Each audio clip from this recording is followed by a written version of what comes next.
खालिक हकीकी और माबूद बरहक ने अपनी बंदगी के फौरन बाद माँ बाप के साथ उसने सुलूक का हुक्म दिया हो और उसका फैसला कर चुका हो, तो आप अंदाजा लगाएं कि माँ बाप का मकाम कितना अरफा आला और बुलंद वाला। दुनिया ने बहुत और दुनिया इस हद तक रस्म रिवाज बन चुकी कि अब तकरीबन दुनिया ने जिस चीज को मजबूती से थामे रखा है वो फरा को थाम के रखा है, शाख को थाम के रखा है और जड़ से उसका रिश्ता कमजोर होता जा रहा है। असल जो है उससे उसका रिश्ता कमजोर हो चुका है। मिसाल के तौर पर हमने अपनी जिंदगी में रसूमात को इतना पकड़ लिया और नफिल पर इतना तवज्जो दे चुके कि फर्ज से हम गाफिल हो गए और असल से हमारा ताल्लुक कमजोर हो गया। और थोड़ा सा आगे बढ़कर के अर्ज करूं तो अपने बनाए हुए रिश्ते का एहतराम तो इंसान करने लगा, कुदरत के बनाए हुए रिश्ते का एहतराम छोड़ दिया। उसको मैं मिसाल के जरिए समझाऊं तो बात अच्छी तरह समझ में आ जाएगी। हमने किसी को अपना दोस्त बनाया तो उसके माँ बाप का हम जितना ख्याल करते हैं अपने माँ बाप का इतना ख्याल नहीं करते। दोस्त तुमने बनाया और उसके माँ बाप से रिश्ता तुम्हारा बनाया हुआ है, लेकिन तुम्हारे माँ बाप के साथ रिश्ता तो रब्बे कदीर ने बनाया है। और मेरे प्यारे आका सल्लल्लाहु अलैहि वसल्लम के प्यारे दीवानों, इस उम्मत की सबसे बड़ी कमनसीबी यह है कि इस उम्मत ने माँ बाप को जो मकाम देना चाहिए था वो मकाम नहीं दिया, इल्ला माशाअल्लाह। और अगर मैं ये कहूं तो गलत ना होगा, पूरी दुनिया मिलकर के आपके लिए बद्दुआ करे और आपके वालिदैन आपके लिए दुआ करें तो किसी की बद्दुआ का असर आप पर नहीं होगा। और अगर पूरी दुनिया मिलकर आपके लिए दुआ करे और आपके वालिदैन आपके लिए बद्दुआ करे तो किसी की दुआ का असर आपकी जिंदगी में नहीं होगा। जिस किसी को जो मिला है वो माँ बाप की खिदमत और उनकी दुआओं से मिला है।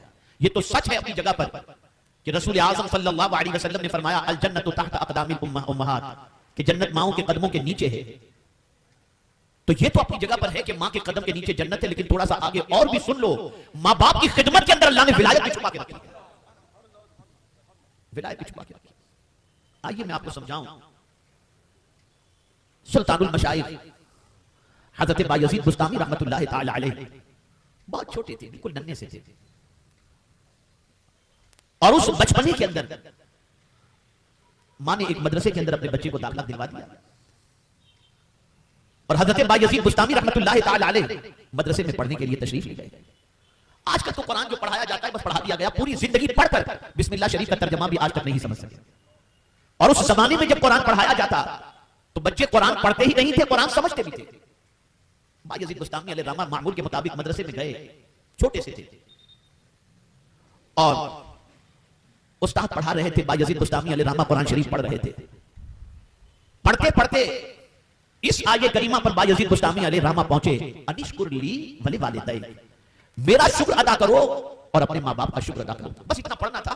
बायजीद बुस्तामी नन्हे से बच्चे थे, कुरान शरीफ बंद किया और अपने उस्ताद गिरामी से अर्ज करते हैं कि हुजूर आप इजाजत दें तो मैं अभी घर होकर थोड़ी देर में आता हूं। तो उनके उस्ताद गिरामी ने उन्हें इजाजत दी। हजरत बायजीद बुस्तामी अलैहि रहमतुल्लाह घर पहुंचे, दरवाजे पे दस्तक दी तो देखा बायजीद बुस्तामी अलैहि रहमा की वालिदा ने कि बेवक्त बच्चा आ गया, अभी तो छुट्टी का टाइम हुआ नहीं, ये अचानक बेवक्त बच्चा कैसे आ गया। बहरहाल बायजीद बुस्तामी अलैहि रहमा की वालिदा ने दरवाजा खोला, बेटे को घर में लिया, खूब सीने से लगाया, गोद में बिठाया, पूछा बेटे क्या बात है, मदरसे की छुट्टी का वक्त नहीं हुआ, तुम बेवक्त घर पे आए हो, कोई खास बात। अब सुनिए नन्हा सा बच्चा क्या कहता है। बायजीद बुस्तामी अलैहि रहमा ने अपनी वालिदा से अर्ज किया कि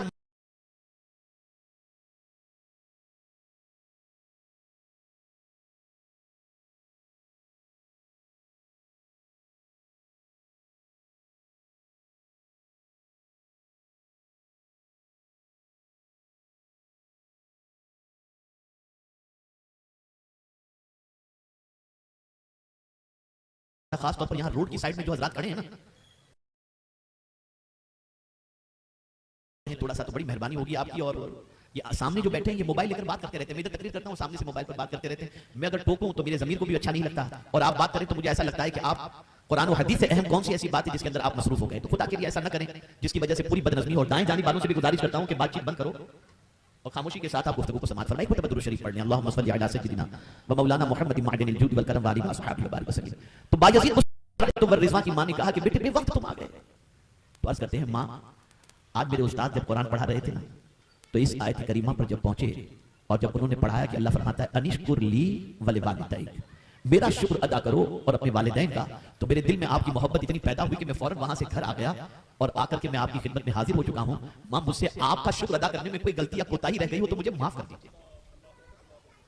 कोई आपके एहसान का शुक्र अदा करने में कोई कमी रह गई हो तो मुझे माफ कर दीजिए और मेरे लिए दुआ कीजिए कि मैं आपका शुक्र सही तौर पर अदा कर सकूं। इसलिए कि जब आपका शुक्र सही तौर पर अदा नहीं कर सकता तो खुदा का शुक्र मैं कैसे अदा कर पाऊंगा।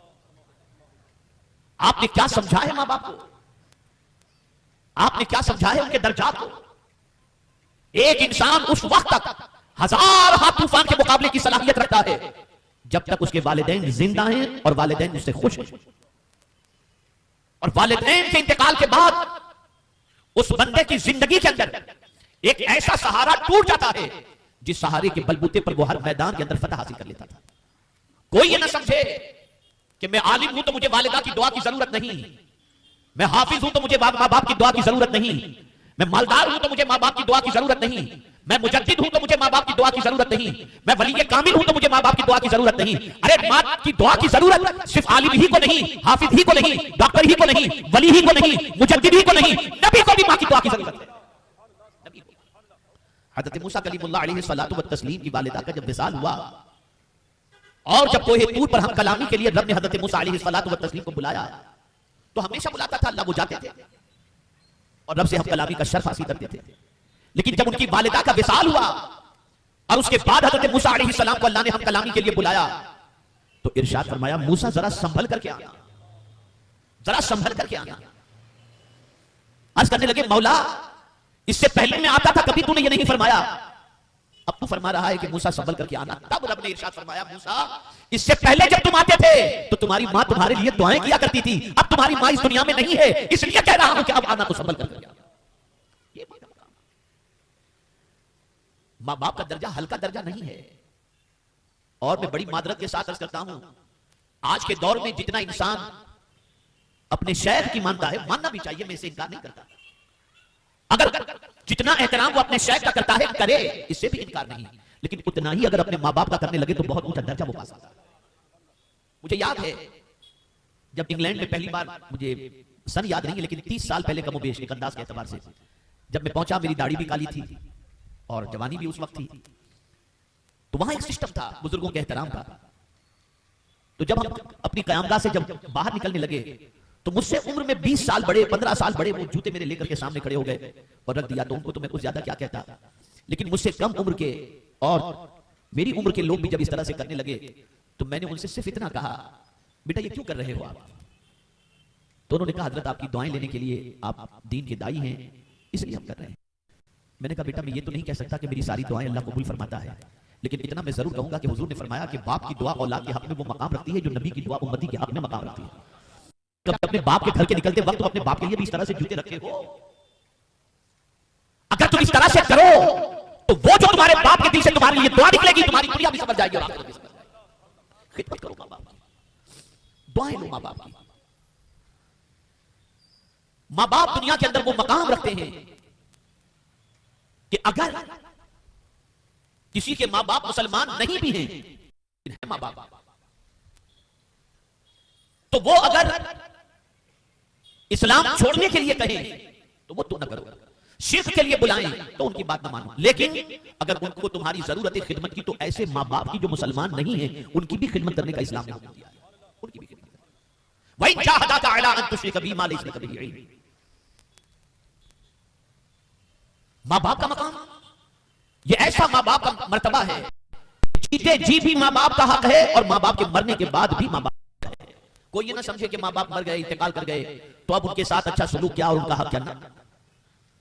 मां बाप के मरने के बाद भी मां बाप का हक है। और कभी कभी तो ऐसा होता है कि किसी शख्स के ऊपर बहुत बड़ी मुसीबत आ जाती है, बहुत बड़ी मुसीबत जो टलने का नाम नहीं लेती, लेकिन अगर उसने इखलास के साथ, प्योरिटी के साथ अपने मां बाप की खिदमत की है तो वो खिदमत और वो नेकी उसे मुसीबत में काम आती है और मुसीबत से निकाल देती है। बुखारी शरीफ की हदीस है, 3 दोस्त थे, सफर के लिए निकले और यह बात भी याद रखें कि सफर के लिए जब निकले तो अच्छे ही साथी लेकर निकले और अच्छों के साथ ही सफर करना चाहिए और दोस्ती भी अच्छों के साथ करनी चाहिए। 3 दोस्त निकले, जब निकले तो रास्ते में खूब शदीद बारिश हुई, तो बारिश से बचने के लिए उन्होंने कोई जगह तलाश करनी चाहिए तो देखा पहाड़ के अंदर एक गार थी। बारिश से बचने के लिए उस गार के अंदर वो तीनों चले गए। अजीब इत्तेफाक कुदरत की तरफ से हुआ कि वो तीनों पहाड़ के गार के अंदर गए। अचानक पहाड़ से एक पत्थर टूटकर उस गार के दहाने पर आया और गार बंद हो गई। अब ये तीनों के तीनों अंदर फंस गए। इतनी ताकत न थी कि पहाड़ के उस बड़े पत्थर को उधर से निकाल सके। अब हवा बंद, रोशनी बंद, ऐसा लग रहा था कि तीनों जिंदा जमीन के जिंदा दरगोर हो चुके हों और अब शायद वहां पर तीनों की कब्र ही बने। तीनों ने आपस में सोचा कि इस मुसीबत से निकलने का क्या रास्ता है, क्या किया जाए। ये बुखारी शरीफ की हदीस है। तो तीनों ने यह तय किया कि अगर हमने से किसी ने कोई काम सिर्फ अल्लाह को राजी करने के लिए किया हो तो जरा उसके वसीले से हम तीनों बारी बारी दुआ करते हैं अल्लाह की बारगाह में। अब सुनिए, पहले ने जो दुआ की, पहला शख्स जिसने अल्लाह की बारगाह में इस मुसीबत से निकलने के लिए दुआ की तो उसने किस चीज को बतौर वसीला पेश किया। वो नौजवान हाथ उठाकर दुआ करता है, अल्लाह तू अच्छी तरह जानता है कि मैं अपने माँ बाप से कितनी मोहब्बत करता था। मैं सुबह घर से निकलता, शाम को घर पर पहुंचता और फिर आने के बाद बकरी का दूध दोहता और दोहने के बाद मेरी बीवी भी भूखी होती, मेरे बच्चे भी भूखे होते और मेरे माँ बाप भी भूखे होते। लेकिन सबसे पहले मेरी आदत थी कि मैं अपने माँ बाप को दूध पिलाता, उसके बाद बीवी बच्चों को दूध पिलाता। कभी माँ बाप पर मैंने बीवी बच्चों को फौकियत नहीं दी। लेकिन मौला तू जानता है कि एक मरतबा मैं सुबह से गया, आने में मुझे रात को ताखीर हो गई, मेरे माँ बाप भूखे सो गए। लेकिन मैं घर पर आने के बाद मुझे भी शदीद भूखे थे। मैं बकरी का दूध धोने के बाद के कमरे में पहुंचा तो वो दोनों सो चुके थे। लेकिन मैंने अपने बीवी बच्चों को पहले दूध नहीं पिलाया। अपने माँ बाप के पीने से पहले मैं दूध लेकर के वहीं पर खड़ा रहा कि मेरे माँ बाप की आंख खुले और मैं उनको दूध पेश कर दूं। उसके बाद ही मैं अपने बीवी बच्चों को दूध पिलाऊंगा। ऐ मेरे करीम, ये काम सिर्फ मैं तुझे खुश करने के लिए कर रहा था। अगर तुझे पसंद आया तो मेरे माँ बाप की खिदमत के अमल के अंदर मेरी मुसीबत को दूर करवा दे। अभी दुआ मुकम्मल हुई कि एक हवा का तेज झोंका आया और पत्थर थोड़ी जगह से सरक गया। अब रोशनी भी आ रही है, हवा भी आ रही है। दूसरे ने दुआ की, ए अल्लाह, मेरी चचा साथ जो थी, चचा की लड़की, मेरे दिल में उसके लिए बड़ी जगह थी, बड़ी मोहब्बत थी। मैं उसे कोशिश कि अचानक एक मरतबा उसे 100 दिरहम की जरूरत पेश आई और वो मेरे पास 100 दिरहम का तकाजा करने के लिए आई कि मुझे 100 दिरहम की जरूरत है। तो मैंने उसे 100 दिरहम देने से पहले कहा कि तू भी मेरी ख्वाहिश पूरी कर देना। उसे जरूरत थी, उसने 100 दिरहम ली और चली और जाने के बाद फिर वो जरूरत पूरी करके मेरे पास आई।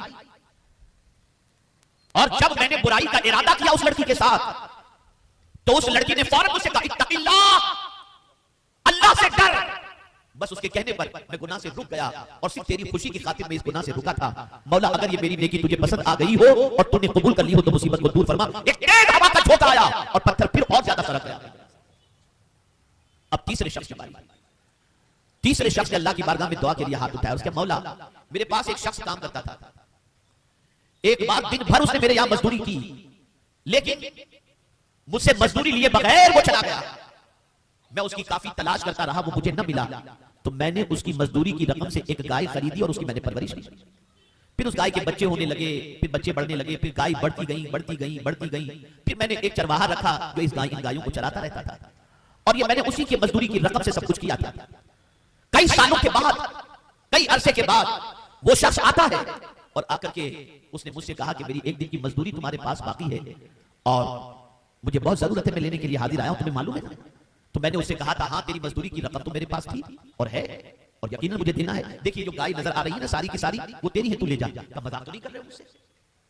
एक दिन की मजदूरी में इतनी गाय? कहा, हाँ, तेरे पैसे से मैंने गाय खरीदी और उसके बाद उस गाय की परवरिश की जिससे इतने बच्चे पैदा हुए, जिससे इसको मैंने पाला और आज ये इतनी ज्यादा तादाद के अंदर ये गाय मौजूद हैं। और सुन, ये चरवाहा भी तेरा ही है, तू सबको साथ में लेकर के जा। उसके दिल से दुआ निकली और वो इतना खुश हुआ कि उसकी दुआ से अल्लाह ने उस ताजिर को बुलाया और उसकी दुआ की वजह से अल्लाह अज़्ज़ व जल्ल ने गार से पूरे पत्थर को हटा दिया। अब ये तीनों सेफ हो गए और तीनों जिंदा रह गए। बुखारी शरीफ की हदीस है। आज मजदूर को चप्पल घिसाते घिसाते थक जाते हैं। मुलाजिम को मुलाजिमत के पैसे देने से आदमी ये समझता है जैसे उस पर कोई एहसान कर रहा। हुजूर फरमाते हैं सल्लल्लाहु अलैहि वसल्लम, मजदूर के पसीने के खुश्क होने से पहले उसकी मजदूरी अदा कर दिया। आप क्या समझते हो ये मजदूर का मकाम क्या है? आप क्या समझते हो ये मुलाजिम का मकाम क्या है?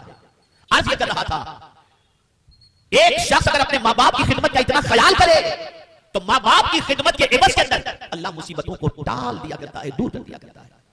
रसूल आज़म सल्लल्लाहु अलैहि वसल्लम की बारगाह बेकस पनाह में एक सहाबी हाजिर हुए, जिहाद का ऐलान हो चुका था। वो सहाबी अर्ज़ करते हैं, या रसूलल्लाह सल्लल्लाहु अलैहि वसल्लम, मैं जिहाद के लिए इजाजत तलब करने की गरज से हाजिर आया। सरकार ने फरमाया, क्या तेरे माँ बाप हयात हैं? उन्होंने कहा, हाँ हयात है। कहा, जा अपने माँ बाप की खिदमत कर, ये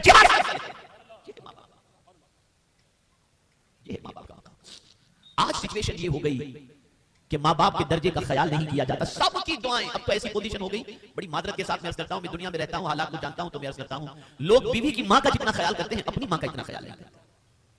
मैं ये नहीं कहता कि आप बीवी की माँ का ख्याल ना करें, वो भी एक दर्जे में आपके लिए मोहतरम है, लेकिन माँ का मर्तबा बहरहाल माँ का मर्तबा है, उसका मकाम बहरहाल उसका मकाम है।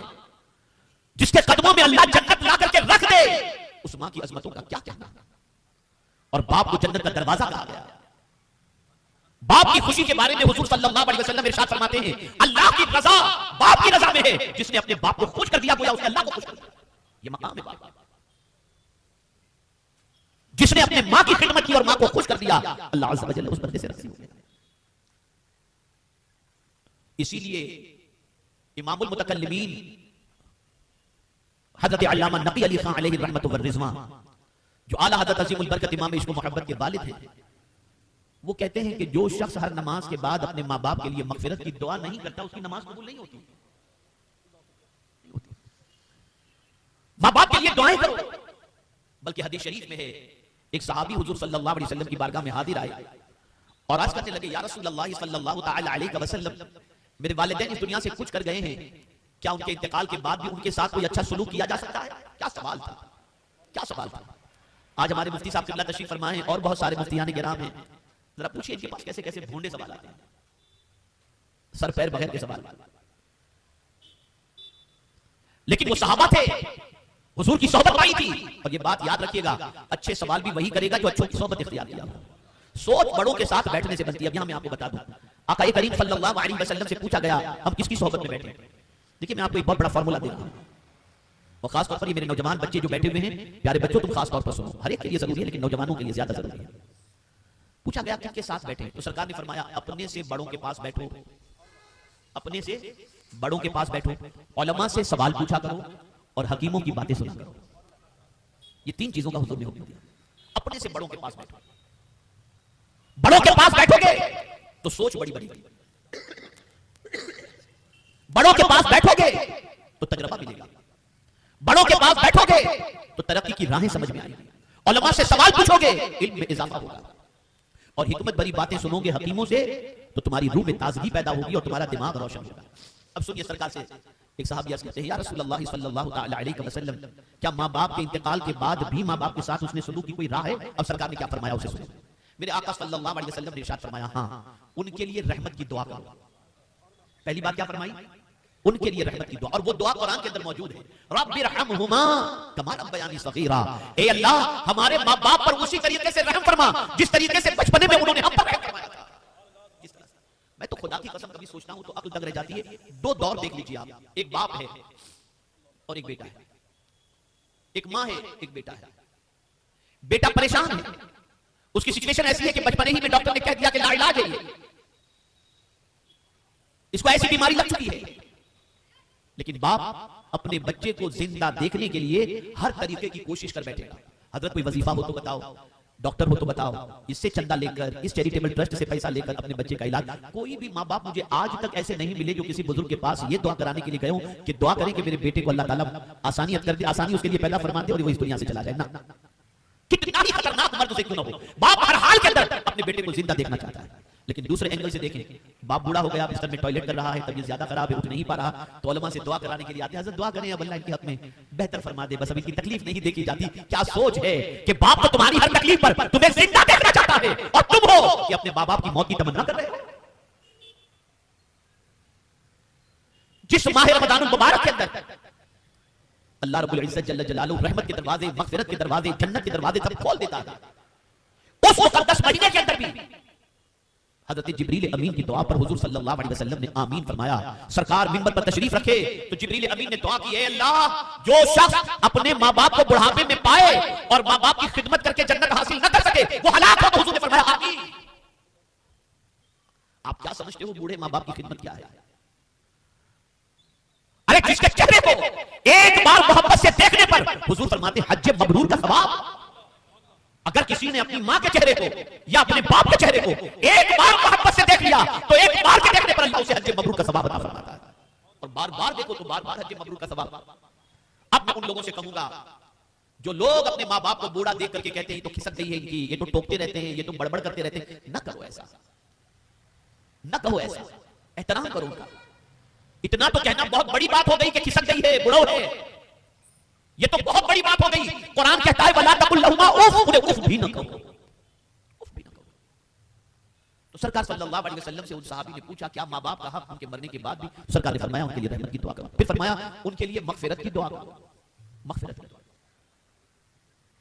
माँ बाप के लिए मगफिरत की दुआ करना, इससे बड़ा माँ बाप के लिए कोई तोहफा है ही नहीं औलाद की तरफ से, बहुत बड़ा तोहफा है मगफिरत की दुआ करना। तीसरी बात हुजूर सल्लल्लाहु अलैहि वसल्लम ने इरशाद फरमाई कि माँ बाप के दोस्तों का एहतराम करो, माँ बाप के दोस्तों का एहतराम करो, जिनसे वो मोहब्बत करते थे उनसे तुम मोहब्बत करो, वो कब्र में खुश हो जाएंगे, वो खुश हो जाएंगे। माँ बाप के दोस्तों से दोस्तों का एहतराम करो। चौथी चीज हुजूर सल्लल्लाहु अलैहि वसल्लम ने फरमाई माँ बाप के रिश्तेदारों के साथ रिश्ता जोड़ के रखो, इससे तुम्हारे माँ बाप खुश हो जाएंगे। इस तरीके के कई इरशादात आका करीम रऊफुर रहीम अलैहि तहियतु व तस्लीम ने उस सहाबी से फरमाई। अब यहां मैं आपको अर्ज करूंगा और खास तौर पर अर्ज करूंगा, मुंबई में हमने देखा है कामवालियां भी मिल जाती हैं और मुंबई में हमने देखा है कि आदमी मसरूफ भी ज्यादा होता है, तो जिनके पास 2 टके ज्यादा आ जाते हैं वो अपने बच्चों की परवरिश का ख्याल भी नहीं करते, काम वालियों को नहलाती है, काम वालियों को गुस्ल कराती है, काम वालियों को खाना खिलाती है, काम वाली कपड़े पहनाती है, और इसी के साथ साथ वही काम वाली स्कूल छोड़ने जाती है। कभी पेरेंट्स मीटिंग के अंदर माँ बाप पहुंच गए तो पहुंच गए, वरना वो बच्चा जो पैदा हुआ है वो बड़ा होता है काम वाली के हाथ में। घूमने के लिए भी गए तो मियां बीवी अपने कमरे के अंदर, बच्चा काम वाली के पास पड़ा हुआ है। अब जिस चीज से बच्चा बचपने में महरूम हो गया कि उसे माँ बाप का प्यार नहीं मिला, शफकत नहीं मिली, मोहब्बत नहीं मिली, वो काम वाली के जेर असर रहा, जेर तरबियत रहा।